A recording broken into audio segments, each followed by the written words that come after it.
In the days when the monks came down to greet the rivers, and gods had not yet left their manners, in a small noisy village of Umueze, a place where people loved gossip more than food, there lived a man called Odogwu the Tapper.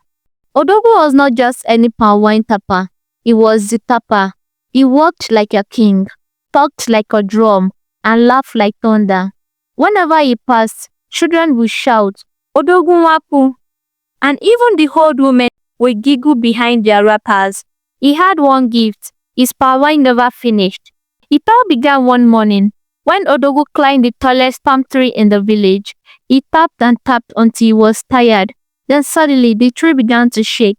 Before he could shout, a calabash fell from the top and landed right in his hand. Curious, he opened it, and the smell of palm wine hit his nose. He took one sip and another, and another. Yes, the wine did not reduce. Odogwu's eyes widened. Ah, so this one is a fountain of palm wine. He rushed home shouting, My people, come and see miracle, wine that never finishes. The villagers gathered.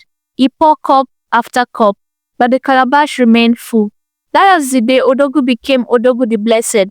Word spread fast, reaching even the palace. The king invited the Odogwu to the grand feast. When Odogwu arrived, his chest was high like mountain top, his calabash shining like gold. The drama started. Odogwu Wapu, Odogwu Wapu, the man whose wine never finishes. The king lifted his cup. Odogwu poured. The queen, he poured. The chiefs, the guards, even the goats that entered the palace, he poured for her. Yes, the wine still flowed.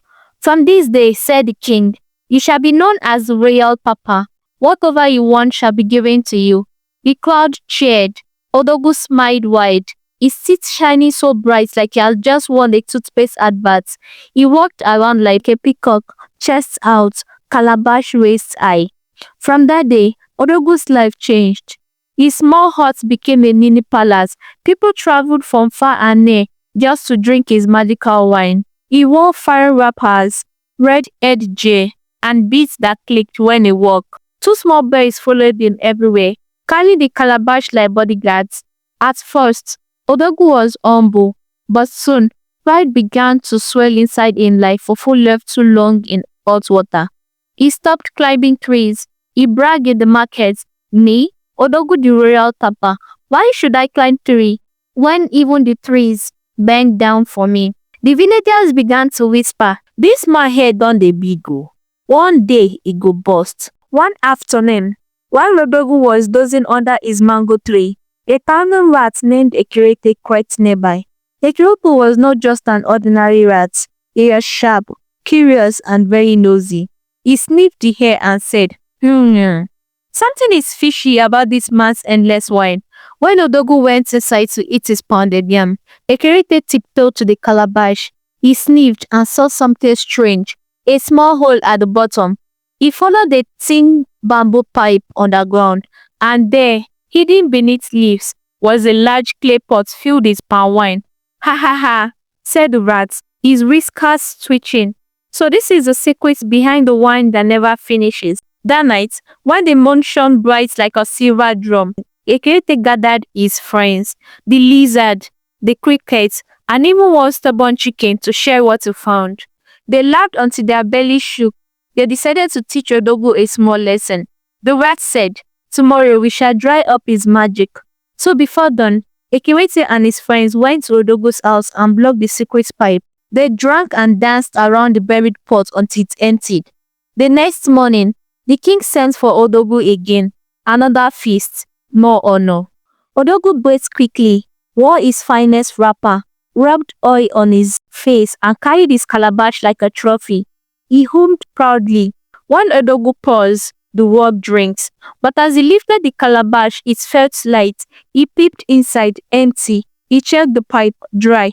Chineke, where is my wine? He cried. He heard a small voice. Ekirete the rat sitting on the bamboo pipe grinding, looking for something. Odogwu, your magic has run out. Before Odogwu could grab his stick, the rats disappeared into the bush laughing. At the palace, the drums rolled, the people rated, and the king smiled. Odogwu said the king, our people are thirsty. Let your magic flow. Odogwu forced a smile and began to pour. Only a single drop came out. The nothing. The crowd stared. One small child whispered, "Maybe his magic went to sleep." Laughter spread through the hall. The king's face changed. "Odogwu, have you deceived your people?" Odogwu's pride melted like palm oil on fire.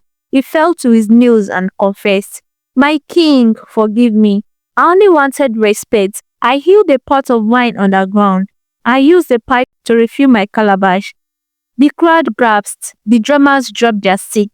The king sighed deeply. "You used lies to earn praise. And just like your wine, your fame has ended."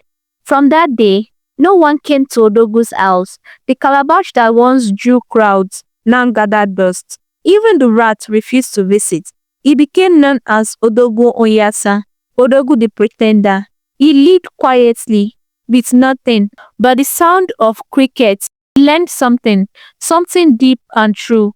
That truth, like palm wine, may take time to tap, but once it flows, it refreshes the soul. Moral of the story: never build your glory on lies, because truth has a way of uncovering even the deepest secrets. And that is how it happened, my people. Another night, another story under the moonlight. Until next time, keep smiling, keep learning, and keep your heart shining bright. This is Rinnah's Moonlight Stories. What stories come alive? If you enjoyed this tale, don't forget to like, share your thoughts in the comments, and subscribe for more stories under the moonlight.